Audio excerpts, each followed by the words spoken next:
बिस्मिल्लाहिर्रहमानिर्रहीम। बहुत पुराने वक्त की बात है, जब तारीख ने अभी पहाड़ों पर कदम नहीं रखा था, जब हवाओं ने ज़मीन का नाम और पहचान नहीं बदली थी। तब एक छोटा सा गांव था, एन हौस, हाइफा के मशरिक़ में, एक परसुकून हंसता बसता गांव, जहां लोग अंजीर, जैतून और सूरज की रोशनी से जीते थे।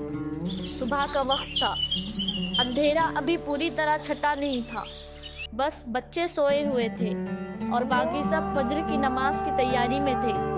पानी के छींटे, वज़ू की आवाज़ें और धीमी धीमी दुआएं हवा में गूंज रही थी।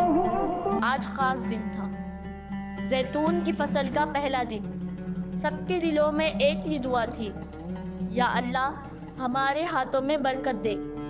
चाँद अभी आसमान में था, जैसे ज़मीन और आसमान को एक चमकती हुई डोरी से बांध रहा हो। मुर्ग बोलने लगे और पूरा गांव जाग उठा, नई उम्मीद, नई रोशनी के साथ। इस गांव में एक मेहनती आदमी रहता था, यहया, जिसे सब अबू हसन कहते थे। सियाह सफ़ेद रूमाल सर पर और दिल में ईमान, मोहब्बत और ज़मीन से लगाव। वो हर साल सुबह सवेरे अपने बेटों हसन और दुर्वेश के साथ निकलता और हंसते हुए कहता, इस साल हम सीलम से पहले जैतून तोड़ेंगे। बीवी बसीमा मुस्कुरा कर कहती, ये बात तो आप हर साल कहते हैं अबू हसन। जल्द ही सूरज निकला और पहाड़ियों में जैतून के दरख्त से टहनियाँ झिलने लगी। किसी के हाथों में लकड़ी की छड़ी, किसी के लबों पर पुराने गीत और औरतों की आवाज़ें जैसे सदियों की कहानियाँ सुना रही हो। बच्चे इधर उधर दौड़ रहे थे, कभी गिरते, कभी माँ की डांट सुनते, मगर हर तरफ खुशी ही खुशी थी। यहया ने आसमान की तरफ देखा। सूरज तेज हो चुका था, चेहरा पसीने से तर, लेकिन दिल में फ़ख्र। इसने कहा, मेरे बेटे मजबूत हो रहे हैं, अल्हम्दुलिल्लाह। दोपहर को सब एक दरख्त के नीचे बैठे। बसीमा ने दाल, मखलूबा और दही रखा। यहया ने कहा, बिस्मिल्लाहिर्रहमानिर्रहीम, और सब ने खाना शुरू किया।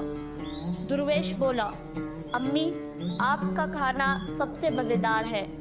बसीमा हंस पड़ी और इसकी प्लेट में गोश्त का बड़ा टुकड़ा रख दिया। हसन बोला, मेरे लिए नहीं अम्मी। बसीमा ने कहा, तेरे लिए भी मेरे दिल के टुकड़े। खाने के बाद सब फिर अपने काम में लग गए। बसीमा ने सर पर टोकरी रखी और नीचे वादी की तरफ चल दी। अल्लाह हाफिज़ अबू हसन, इसने कहा। यहया ने जवाब दिया, अल्लाह तुम्हें सलामत रखे उम्मे हसन। फिर वो अकेला बैठ गया और अपनी पुरानी बांसुरी बजाने लगा। वो धुन जैसे वक्त ठहर गया हो, हर सुर में ज़मीन की खुशबू और गुज़रे वक्तों की याद शामिल थी। कुछ हफ्तों बाद इनकी पुरानी गाड़ी तैयार थी। जैतून का तेल, अंजीर, लीमू, सब कुछ लादा जा चुका था। हसन बोला, याबा, मुझे यरूशलेम जाना है। यहया ने कहा, बेटा, करीब के बाज़ार भी तो है, वहाँ क्यों?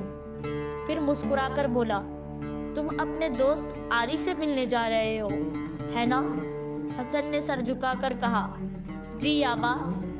यहया ने इसके सर पर हाथ रखा। अल्लाह तुम्हें अपनी हिफाजत में रखे मेरे बेटे। हसन गाड़ी पर सवार हुआ और दुर्वेश अपने सफ़ेद घोड़े गनोश पर दौड़ने लगा। धूप, मिट्टी और हवा तीनों इनके साथ चल रही थी और यूँ लग रहा था जैसे फिज़ा कह रही हो, ये सुकून हमेशा नहीं रहेगा।